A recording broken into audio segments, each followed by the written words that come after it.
Good morning students, कैसे हो सब। अब आप हमारे अतीत बुक में लेसन नंबर 9 राष्ट्रीय आंदोलन का संगठन ये पढ़ेंगे। देखो बच्चों, उसमें हम पढ़ेंगे 1870 के दशक से लेकर 1947 तक। पिछले अध्यायों में हम निम्नलिखित का अध्ययन कर चुके हैं। भारतीय भू क्षेत्र पर अंग्रेजों का कब्जा और रियासतों का अधिग्रहण, नए कानूनों और प्रशासकीय संस्थाओं की शुरुआत, किसानों और आदिवासियों की जिंदगी में बदलाव, 19वीं सदी में आए शैक्षणिक बदलाव, महिलाओं की स्थिति से संबंधित वाद विवाद, जाति व्यवस्था को चुनौती, धार्मिक और सामाजिक सुधार, 1857 का विद्रोह और उसके बाद की स्थिति, हस्तकलाओं का पतन और उद्योगों का विकास। इन मुद्दों के बारे में आपने जो कुछ पढ़ा उसके आधार पर क्या आपको लगता है कि भारत के लोग ब्रिटिश शासन से असंतुष्ट थे? यदि हाँ, तो विभिन्न समूह और वर्ग क्यों असंतुष्ट थे? राष्ट्रवाद का उदय। उपरोक्त बदलावों ने लोगों को एक अहम सवाल के बारे में सोचने पर विवश कर दिया कि ये देश क्या है और किसके लिए है। इसका जवाब धीरे धीरे इस रूप में सामने आया कि भारत का मतलब है यहाँ की जनता। भारत यहाँ रहने वाले किसी भी वर्ग, जाति, पंथ, भाषा या जेंडर वाले तमाम लोगों का घर है। ये देश और उसके सारे संसाधन हैं और उसकी सारी व्यवस्था उन सभी के लिए है। इस जवाब के साथ से ये एहसास भी सामने आया कि अंग्रेज भारत के संसाधनों व यहाँ के लोगों की जिंदगी पर कब्जा जमाए हुए थे, और जब यह तक ये नियंत्रण खत्म नहीं हुआ, भारत यहाँ के लोगों का, भारतीयों का नहीं हो सकता। ये चेतना 1850 के बाद बने राजनीतिक संगठनों में साफ दिखाई देने लगी थी। 1870 और 1880 के दशकों में बने राजनीतिक संगठनों में ये चेतना और गहरी हो चुकी थी। इनसे ये ज़्यादातर संगठनों की बागडोर वकील आदि अंग्रेजी शिक्षित पेशेवरों के हाथों में थी। पूना सार्वजनिक सभा, इंडियन एसोसिएशन, मद्रास महाजन सभा, बॉम्बे रेजिडेंसी एसोसिएशन और भारतीय राष्ट्रीय कांग्रेस आदि इस तरह के प्रमुख संगठन थे। पूना सार्वजनिक सभा नाम का गौर से देखिए। सार्वजनिक का मतलब होता है सब लोगों के लिए, सबके लिए, सब लोगों का या सबके लिए, सभी जनिक लोगों का। हालांकि इनमें से बहुत सारे संगठन देश के खास हिस्सों में काम कर रहे थे, लेकिन वे अपने लक्ष्य को भारत के सभी लोगों को लक्ष्य बनाते थे। इसके मुताबिक उनके लक्ष्य किसी खास इलाके, समुदाय या वर्ग के लक्ष्य नहीं थे। वे सोच के साथ काम कर रहे थे कि लोग संप्रभु हो। संप्रभुता एक आधुनिक विचार है और राष्ट्रवाद का बुनियादी तत्व है। ये संगठन इस तरह से चलते थे कि भारतीय जनता को अपने मामलों के बारे में फैसले लेने की आज़ादी होनी चाहिए। 1870 और 1880 के दशकों में ब्रिटिश शासन के प्रति असंतोष और ज़्यादा गहरा हुआ। 1878 में आर्म्स एक्ट पारित किया गया, जिसके जरिए भारतीयों द्वारा अपने पास हथियार रखने का अधिकार छीन लिया गया कि कोई भी भारतीय कोई किसी प्रकार का हथियार नहीं रखेंगे। उसी साल वर्नाक्युलर प्रेस एक्ट भी पारित किया गया, जिसके सरकार की आलोचना करने वालों को चुप कराया जा सकता था कि कोई भी सरकार के खिलाफ कुछ भी नहीं बोल सकता था। इस कानून में प्रावधान था कि अगर किसी अखबार में कोई आपत्तिजनक चीज छपती है तो सरकार उसकी प्रिंटिंग प्रेस सहित सारी संपत्ति को जब्त कर सकती है। 1883 में सरकार ने इल्बर्ट बिल लागू करने का प्रयास किया। इसको लेकर काफ़ी हंगामा हुआ। इस विधेयक में प्रावधान किया गया था कि भारतीय न्यायाधीश भी ब्रिटिश या यूरोपीय व्यक्तियों पर मुकदमे चला सकते हैं, ताकि भारत में काम करने वाले अंग्रेज और भारतीय न्यायाधीशों के बीच समानता स्थापित की जा सके। जब अंग्रेजों के विरोध की वजह से सरकार ने विधेयक वापस ले लिया, तो भारतीयों ने इस बात का काफ़ी विरोध किया कि इस घटना से भारत में अंग्रेजों के असली रवैये का पता चला। पढ़े लिखे भारतीयों के एक अखिल भारतीय संगठन की जरूरत 1880 से ही महसूस की जा रही थी, परंतु इल्बर्ट विधेयक ने इस चाह को गहरा कर दिया था। 1885 में देश भर के 72 प्रतिनिधियों ने बम्बई की सभा करके भारतीय राष्ट्रीय कांग्रेस की स्थापना का फैसला किया। संगठन के प्रारंभिक नेता दादा भाई नौरोजी, फिरोज शाह मेहता, बरुद्दीन तैयब, W.C. बनर्जी, सुरेंद्र नाथ बनर्जी, रोमेश चंद्र दत्त, S. सुब्रमण्यम अय्यर एवं अन्य प्राय बम्बई और कलकत्ता के ही थे। नौरोजी व्यवसायी और प्रचारक थे। वे लंदन में रहते थे और कुछ समय के लिए ब्रिटिश संसद के सदस्य भी रहे थे। उन्होंने युवा राष्ट्रवादियों का मार्गदर्शन किया और सेवानिवृत्त ब्रिटिश अफसर A.O. ह्यूम ने भी विभिन्न क्षेत्रों के भारतीयों को टिकट लाने की अहम भूमिका अदा की। ऐसा व्यक्ति जो सूचनाओं के प्रसार, रिपोर्ट्स, बैठक, भाषण आदि के जरिए किसी खास विचार का प्रचार करता है, वो प्रचारक होता है। स्रोत देखो, कांग्रेस किसके पक्ष में बोलने का प्रयास कर रही थी? जनवरी 1886 में द इंडियन मिरर नामक अखबार ने लिखा कि बम्बई में आयोजित प्रथम राष्ट्रीय कांग्रेस हमारे देश की भावी संसद का केंद्रक है और ये हमारे देशवासियों के लिए अकल्पनीय रूप से लाभकारी परिणामों की जन्म देगी। बदरुद्दीन तैयब जी ने 1887 के अध्यक्ष की हैसियत से कांग्रेस को संबोधित करते हुए कहा था कि यह कांग्रेस भारत के किसी एक वर्ग या समुदाय के प्रतिनिधियों से मिलकर नहीं बनी है, बल्कि भारत के सभी समाजों की संस्था है। उभरता हुआ राष्ट्र। अक्सर ही कहा जाता है कि पहले 20 सालों में कांग्रेस अपने उद्देश्य और तरीकों के लिहाज से मध्यम मार्गी पार्टी थी। इस दौरान कांग्रेस ने सरकार को और शासन में भारतीयों को ज़्यादा जगह दिए जाने के लिए आवाज़ उठाई।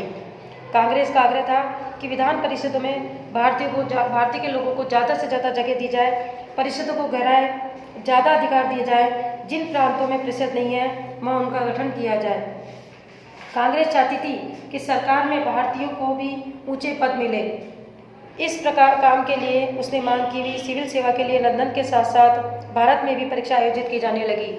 हर चीज़ के ऊपर अंग्रेजों का वो शासन था, तो कांग्रेस चाहने लगी कि हमारे लोगों को भी उसमें ऊंचे पद पे बिठाया जाए। शासन व्यवस्था के भारतीयकरण की मांग नस्लवाद के खिलाफ चल रही थी। आंदोलन का एक हिस्सा थी क्योंकि तब तक ज़्यादातर महत्वपूर्ण नौकरियां पर गोरे अफसरों का ही कब्जा था। अंग्रेज आमतौर पर यह मानकर चलते थे कि भारतीयों की जिम्मेदारी भरे पद नहीं दिए जा सकते, क्योंकि अंग्रेज अफसर अपने भारी भरकम वेतन का एक बड़ा हिस्सा ब्रिटेन भेज देते थे। इसलिए लोगों को उम्मीद थी कि भारतीयकरण से यहाँ की धन संपत्ति भी कुछ हद तक भारत में रुकने लगेगी। जब लोग सब कांग्रेसी सोचने लगे, जब ऊंचे पदों पे हमारे भारतीय लोग रहने लगेंगे तो ज़्यादातर वेतन हम लोगों को भी मिलेगा। जब अंग्रेजों को सारा वेतन इतना ऊंचा वेतन मिलता था तो आधे से ज़्यादा हिस्सा अपने ब्रिटेन में भेज दिया करते थे। इसलिए भारतीय चाहते थे कि हमारे सभी और सरकारी पदों पर भी हमारे लोग भी बैठे, ऊंचे पदों पर भी आए। भारतीयों की मांग थी कि न्यायपालिका और कार्यपालिका के अलग किया जाए, आर्म्स एक्ट को निरस्त किया जाए और अभिव्यक्ति व बोलने की स्वतंत्रता दी जाए। शुरुआती सालों में कांग्रेस ने कई आर्थिक मुद्दे भी उठाए। उसका कहना था कि भारत में ब्रिटिश शासन की वजह से ही गरीब और अकाल पड़ रहे थे। बढ़ते लगान के कारण काश्तकार और जमींदार विपिन हो गए थे और अनाजों के भारी निर्यात की वजह से खाद्य पदार्थों का अभाव पैदा हो गया था। कांग्रेस की मांग थी कि लगान कम किया जाए, फौजी कर्जों में कटौती की जाए और सिंचाई के लिए ज़्यादा अनुदान दिए जाए।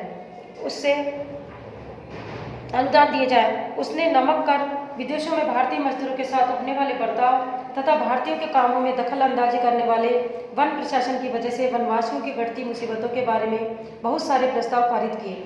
इससे पता चलता है कि पढ़े लिखे संपन्न वर्ग की संस्था होते हुए भी कांग्रेस केवल पेशेवर समूहों, जमींदारों और उद्योगपतियों के हक में ही नहीं बोल रही थी। मध्यम वर्गीय नेता जनता को ब्रिटिश शासन के अन्यायपूर्ण चरित्र के अवगत कराना चाहते थे।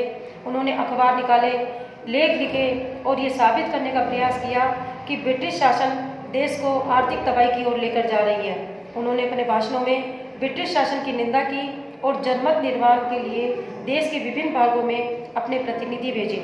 लेकिन मध्यम मार्गों को ये लगता था कि अंग्रेज स्वतंत्रता व न्याय के आदर्शों का सम्मान करते हैं, इसलिए वे भारतीयों की न्याय संगत मांगों को स्वीकार कर लेंगे। लिहाजा कांग्रेस का मानना था कि सरकार को भारतीयों की भावना से अवगत कराया जाना चाहिए।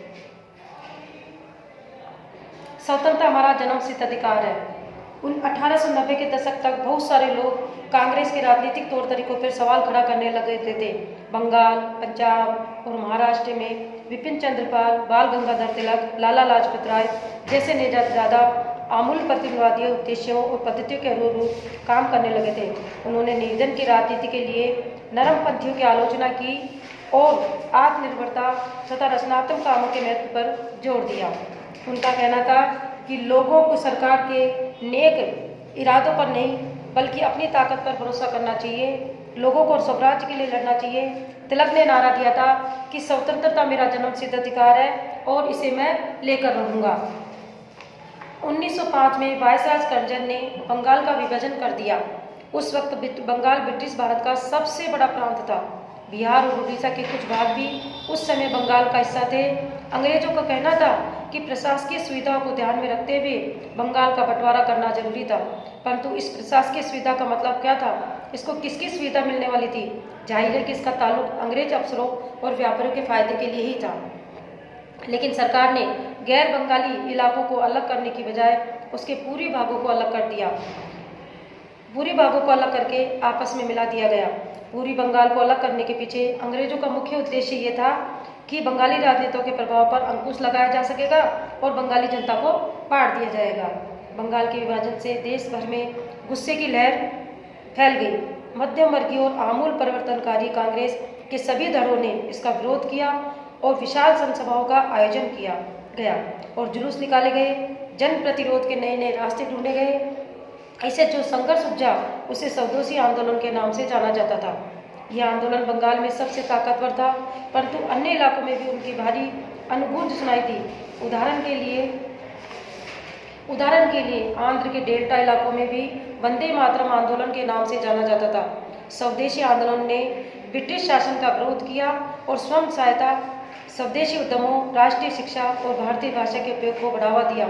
स्वराज के लिए आमूल परिवर्तनवादी ने जनता को लामबंद करने और ब्रिटिश संस्थानों, वस्तु के बहिष्कार पर जोर दिया।